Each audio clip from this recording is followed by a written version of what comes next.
Eagles moved on from Doug Perdeson. They were sticking with Wentz, but the latest report says, yeah, not so much.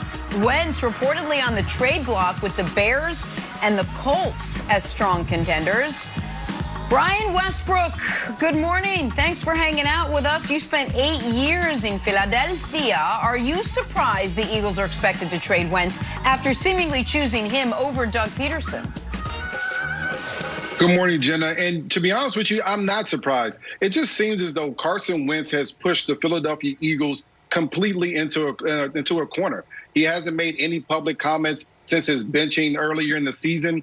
He did not make any public comments when Nick Sirianni was named the head coach.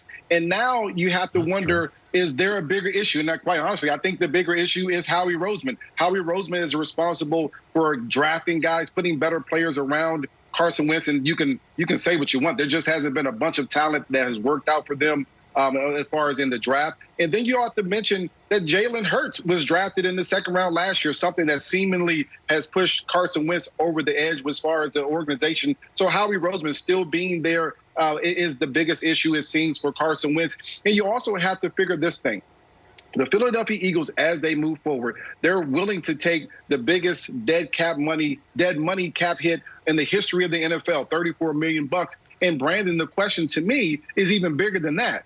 Is Jalen Hurts the answer? Do you feel that he's the answer moving forward? Because if he's not the answer, now you don't feel comfortable with him as the answer, now with the 6th pick in the draft and Justin Fields happens to drop, now you have to ask yourself, are we willing to draft a quarterback in that position with the 6th pick? That's a big question. This organization has a long way to go to get there, but they have to figure some things out quickly. Right. And the first part is probably trading Carson Wentz.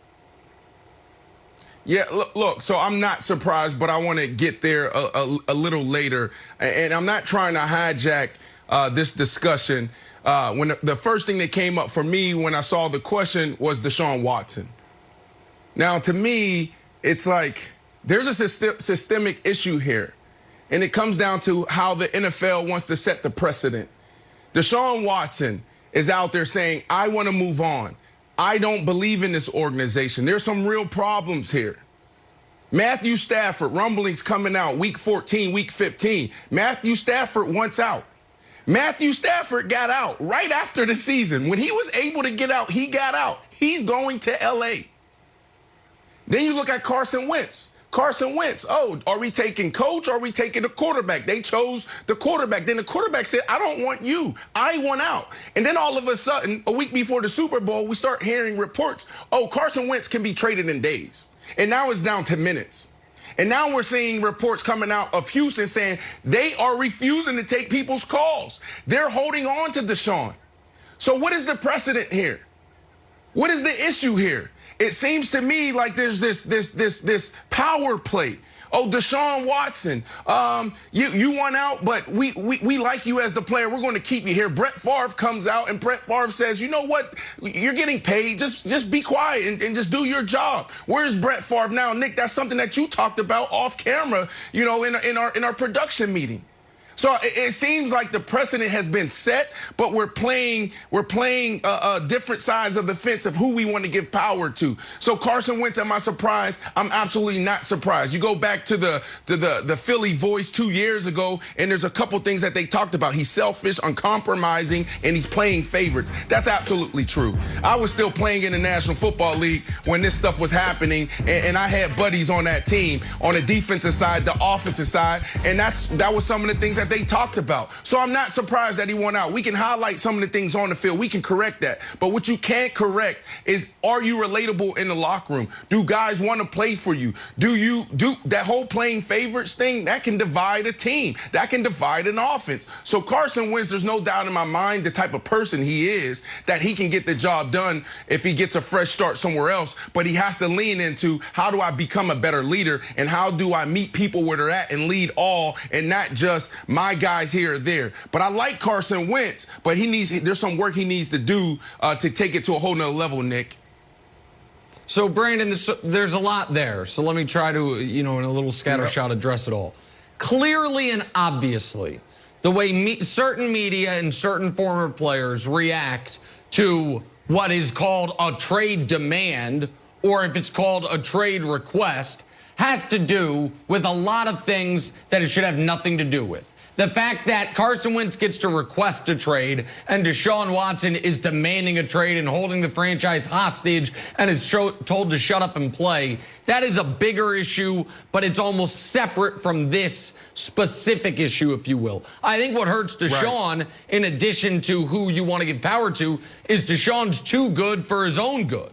I think Deshaun is such a great player. The Texans are hesitant that you could ever come up with a package good enough for him. So there's that part of it. The other part that's going on with the Wentz thing is this nonsense that he could be traded for 2 first-round picks. The chances of that are 0%.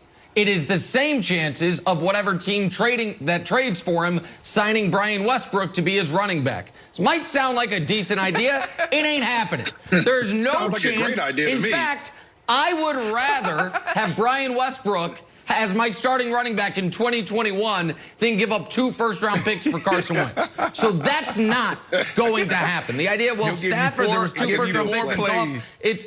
It's insanity. It's total abject insanity. Now, the question that I have, and I want to throw it back to Brian, is this. If you trade for Carson Wentz, who are you getting? Because I want to show you something. Everyone talks about the MVP year when he didn't even win MVP. Carson Wentz, he's the Memorial MVP winner that never won an MVP. He and Russell Wilson, the Memorial I've never gotten an MVP vote, can all maybe commiserate together. But show me Carson Wentz's numbers that year, and then show me everything else he's done in his career. It's one magical season, and then the rest of the career. And folks believe that magical season is duplicable. Well, can we show another Philly quarterback who once upon a time had a magical season? Nick Foles. Yeah. And then the rest of the career looks pretty damn mediocre. Brian, what do you think is the outlier? Do you think the outlier is the MVP level play? Or the outlier is, because he wasn't bad in 18 and 19, he just wasn't MVP level. No. Is the outlier the near MVP, or is the outlier the horrid season we just saw? Well, I think if you're a team that's willing to trade for Carson Wentz, you have to believe that this past season 2020 was the outlier. And what you have to correct when he comes into your system is, one, his fundamentals. You have to be able to change his fundamentals, change his mechanics back to their much shorter throwing motion, get his footwork together. And in order to do all those things, you have to change him mentally. He has to be able to accept coaching. That's one of the big excuses that they've had and reasons in Philadelphia that some of the players on that team didn't find comfort in Carson Wentz, because he wasn't willing to accept coaching and was very belligerent about saying, I'm going to be right, and pushing back with some of the things that the coaches were trying to do. As a franchise guy, of course, we want you to be successful, but you have to be coached very well. And that means he has to get his footwork, his mechanics, his fundamentals back. And that's the type of quarterback that can go out there and be close to an MVP candidate that he was in 2017. If he doesn't and is not willing to correct those things, then he won't be even close to that guy, which he hasn't been since 2017. There you go, B. And Tom Brady showed us this year that talent only takes you so far.